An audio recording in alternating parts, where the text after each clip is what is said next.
Hey guys, Slap My Chicken here. I got you a pure Unchained deck profile today. It's actually the morning following the case tournament I just had last night. It was a 50-player tournament, if I do recall. It was at TeamNet in Mario, Georgia. Go check them out. I'll put their link in the description. Um, So, we of course played Pure Unchained. It was 6 rounds of Swiss, cut to top 16, and we went undefeated in Swiss and undefeated up until top 2. And I decided to split top 2 with the other person, and we each got some nice prize support from that. So I really enjoyed the tournament. Matchups were round one. I played against. By the way, this is all raw, uncut. I'm probably not going to edit this too much. I want to just kind of get it straight up onto YouTube just to hasten the process and let you guys see the deck. So, my round one, I played against Mystic Mindburn. Uh, Round two, I played against. Sorry, I'm having a hard time recalling. It was a long day. Round two, I played against Dragon Mage, Dragon Link. Round three, I played against Sky Striker. Round four, I played against Virtual World. Round five, I played against Shadal Invoked. Round six, I played against Phantom Knights. Then when it cut to top 16 matchup, I played against Virtual. Was it Virtual World? Yes, I believe Virtual World in my top 16. Top 8 was also Virtual World. Then top 4, we played against the first Drytron of the day. Played against Drytron, won that one. And then, of course, top 2, we split. So here's the deck profile. I know you guys probably want me to get to it, but I just had to kind of give you the foreplay, you know? Alright, so starting off, the main things you need to be playing. And I highly recommend you just play a playset of each of the twins. No matter what version you're playing, the pure or evil twin version, I feel like 333 is the perfect ratio. You want to see one of these monsters in your opening hand every game. If you aren't seeing one of these monsters, you probably aren't winning that game. There are niche scenarios that can alter it, of course, but you definitely want to see these monsters in your opening hand. Something I feel is necessary. So you got those monsters. Then rounding out the Unchained monsters in the main deck, we played 2 of the Abominable and 1 of the Disaster, the doggy. For drawing this, it sucks, but on the bright side, it is like instant discard fodder for an Abomination. It's also pretty good for a chamber. If you hard draw a chamber, don't really have much else, need it for the grind game. This card's pretty insane, and you get really sad if they Ice Dragon's Prison this, because you're out of Disaster. Your grind game with Sarama really involves this card, and popping it when you set it, and special summoning something like a Rage or Anguish to help you extend your plays. So this getting hit, banished, anything like that is really hard to recover from, but it is doable. It sucks to draw it, but it's definitely one of the most versatile cards in the deck. I really like it, but I hate drawing it. Moving on to the other monsters, we have 3 Ash Blossom and Joyous Spring. Pretty standard hand trap. I debated between these and Droll and Lotbird. I was worried about the Drytron matchup.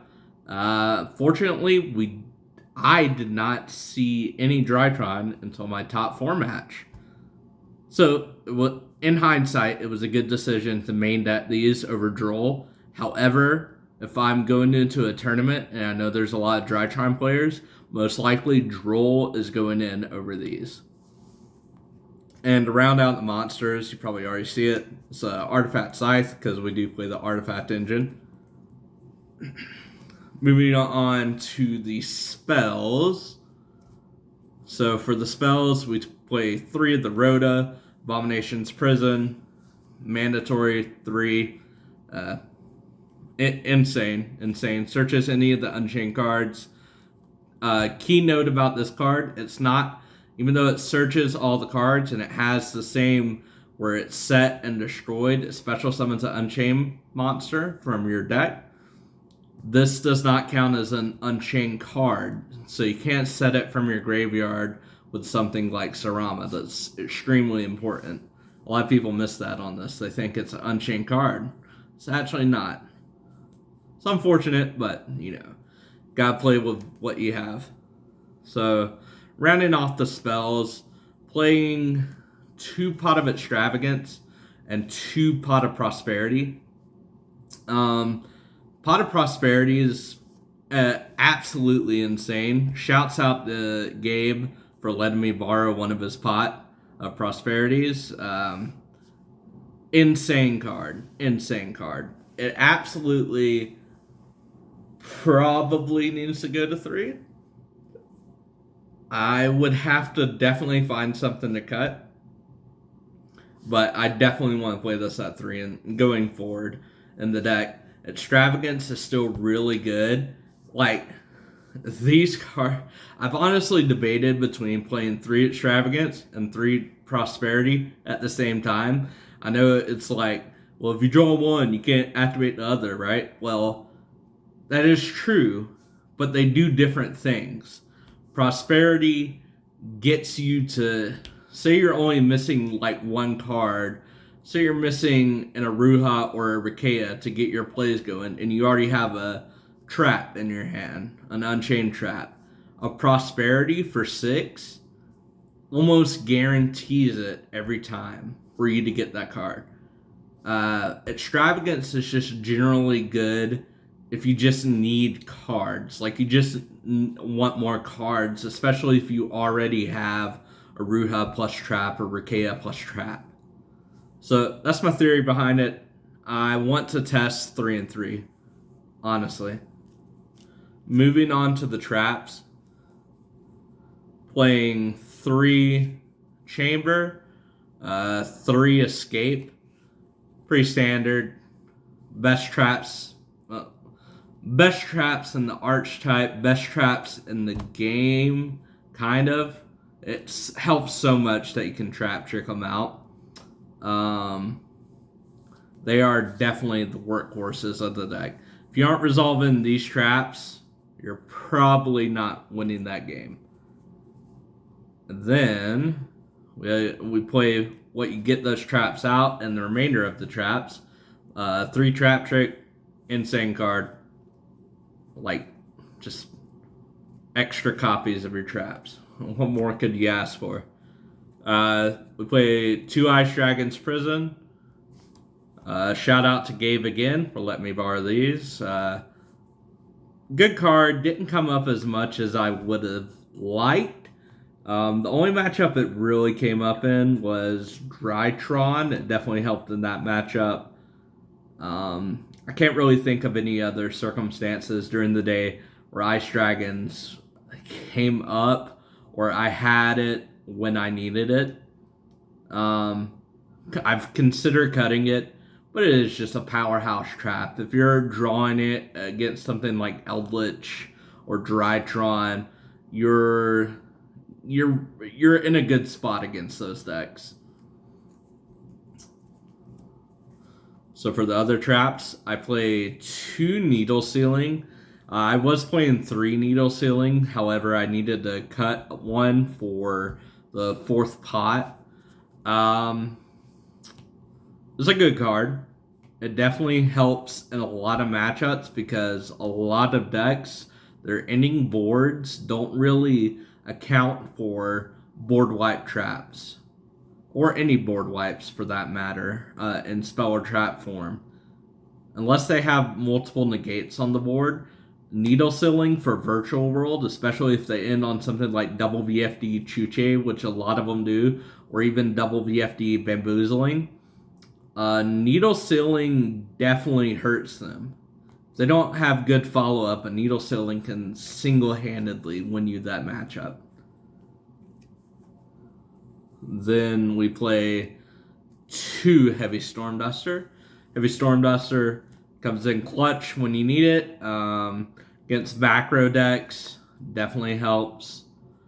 Even with your own cards, if somebody is going to evenly match you, if you Heavy Storm Duster your own traps or your own scythe if you draw it, it's always a good thing.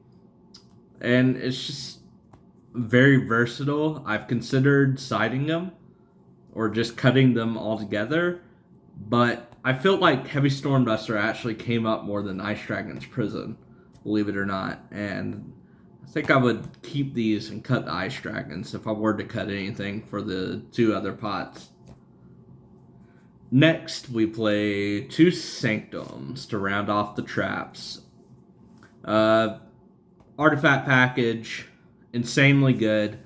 I've considered dimensional, what is it called? The dimensional trap. Dimensional barrier, sorry. I'm tired. Dimensional barrier, it's okay. Against virtual world, it really helps that you can just lock out the extra deck completely instead of just calling like, Xyz or Synchro, depending on their board in hand. It automatically stops them instead of just stifling their plays for a little bit, but they still end on something. This just stops them in their tracks. Is it? So that's all for the main deck. We play 17 traps, I believe. Yeah, 17 traps. Playing 7 spells. So yeah, 16 monsters. So it's 40 card main deck. Next, we're going on to the extra deck. For the extra deck, we play 3 of the Unchained Soul Rage. Insane card, self-explanatory. Play 3 because of extravagance and prosperity. And we're also playing 3 of the Unchained Soul of Anguish. Rage and Anguish is usually the way to go. Anguish and the access code and OTK them. That's your game plan right there. So you got those. Then for our rank 3s, we have, or our other rank 3s, excuse me, got 2 Nightmare Unicorns and a Trisbania. Could have summoned Trisbania, kind of misplayed. After the fact against Sky Striker, but it does come up. And it blows out back row decks so much. I definitely think it's necessary in the extra deck. Then you have 2 Nightmare Unicorn. Play 2 of them in case one gets banished off of Extravagance. You have a backup. Useful card. Big utility. Doesn't get stuff in the graveyard. Good for bouncing back Shin-Shins. If they have a Shin-Shin, they just keep looping from the grave. Virtual world. Just send it back with Unicorn.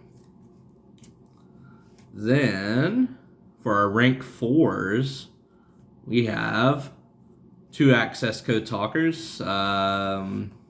Access code is one of the best OTK potential OTK cards we have access to. Anguish targeting their monster, and then going into access code pop. You can only pop 1 card at a time, realistically, with the access code pop, because all of your extra deck pretty much is dark, except for 1 card, and we'll get to that. But I definitely think it's necessary, especially at 2, because you have no idea how many times I've extravaganced and banished one of them face down, and still had one in my extra deck. I was so glad I played 2 in those situations. Then, for our other ranked 4s, we have Topologic Zeraboros and Unchained Abominations. Didn't make these too much during the day. Made Unchained Abomination to close out a virtual world game when he was top decking. Zeraboros did not summon the whole day. Considered summoning it at some points. It does come up. Mostly against, like I said, back row decks, similar to Trisbania. Now, for our Xyz, I played 1 Dingirsu. Playing the Dingirsu just basically for Dragoons.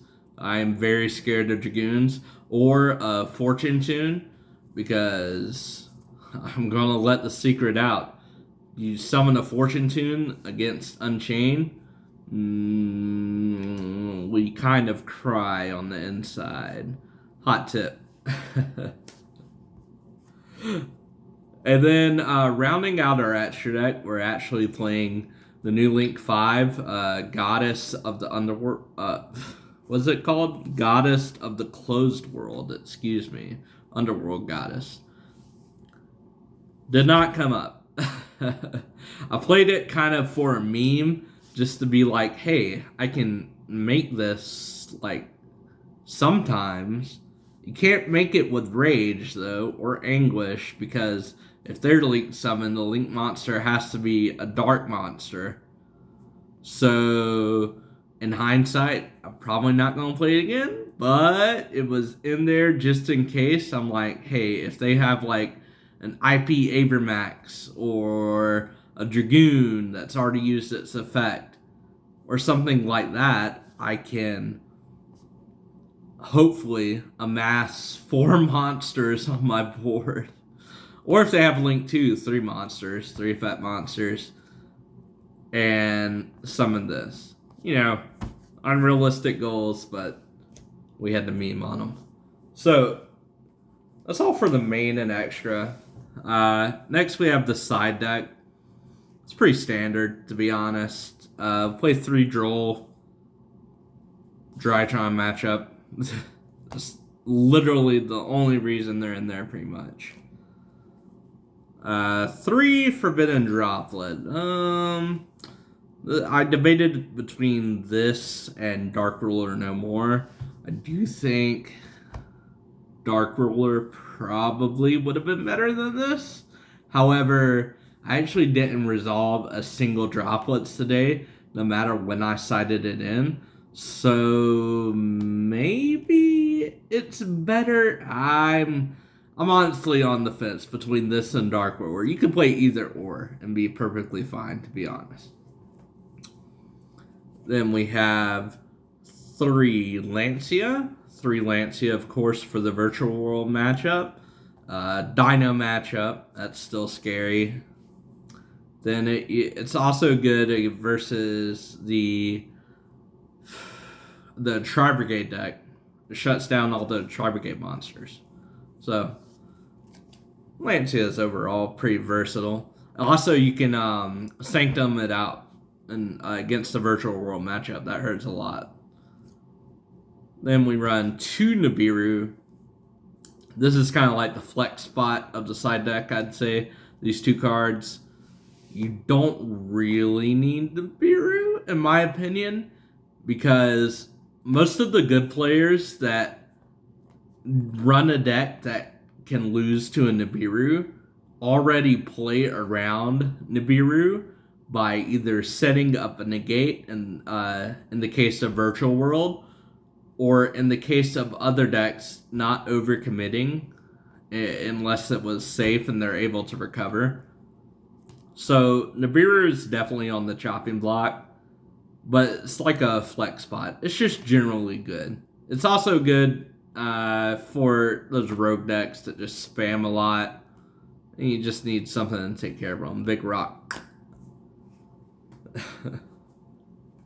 Then we, for the back row hate, for the back row decks, we already do pretty well against back row decks, to be honest. I probably can cut some of this, but it did fairly well for me today. So 3 Lightning Storms, 1 Red Reboot. It came in handy. Literally the only match I really sided in the Lightning Storms were the Shaddoll Invoked, I believe, and the Mystic Mine. The Mystic Mine, you have to have these. If I did not have these, I probably would have lost that, to be honest. It is pretty imperative that you get these against the Mystic Mine matchup, or any back row hate. These were, before I got Lightning Storms, these were Cosmic Cyclones for back row decks. I've considered Twin Twisters as well. Twin Twisters is still pretty good. So, just generic back row hate. I considered Evenly as well. Maybe like cutting a Lightning Storm and a Red Reboot for 2 Evenlies. Considered it. Probably not going to follow through with it. I like the consistency of 3 Lightning and 1 Red Reboot. It's just it's like the killer app for back row decks. And that's it for the deck profile. Sorry if it was a little rough around the edges. I'm just doing this raw, not going to edit anything.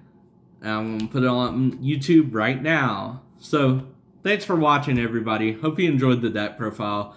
If you want more content, be sure to subscribe. I will try to upload more content. I know my uploads can be kind of spotty, but I'm definitely trying, just busy with a lot of work. I'll try to upload more content when I can. Thanks so much for watching, guys. Bye-bye.